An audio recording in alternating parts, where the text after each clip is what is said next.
Remember this, lines of people wrapped around buildings waiting hours in Sandoval County to vote in the 2012 election. Some didn't get to, and a lawsuit was filed. Now a judge has ruled scenes like these must be a thing of the past. News 13's Cole Miller spoke to the county about some big changes it's making for the November election. He's in the Newsplex. Jessica Dean, those headaches were centered around Rio Rancho. Too few machines for too many people. Today we learned they're adding a lot more resources for the next big election in November. My son was one of those waiting in line until the polls closed. He said he waited over 5 hours. 5 hours to cast a vote during the 2012 general election. But not everyone standing in these Rio Rancho lines stuck it out.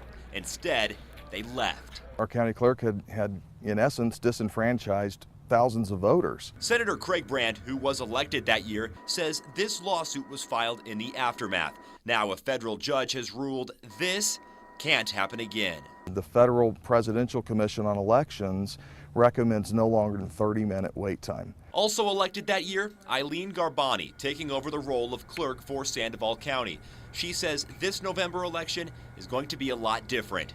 As far as I can see, it's going to be excellent. Thanks in part to a lot more of these voting machines.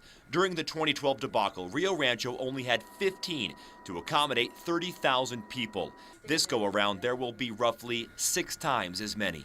I believe it's 88 auto votes in all of Rio Rancho. I would say is an overkill, only because it's going to be way too many, but we're not going to take the chance of anything ever happening again. In 2012, there were only 5 polling sites. This year, there will be 17 throughout the city of Vision and 400 or so staffers working those locations. I think it will be a sufficient number. It's accommodating everyone, and I expect hopefully no flaws at all. Sandoval County officials originally blamed this mess on the Secretary of State, but they eventually took responsibility for what happened in 2012, saying they failed to supply enough voting machines. Jessica, back to you. Okay, Cole, the lawsuit against the county officials was filed by a voter and 2 Republican candidates who lost close races.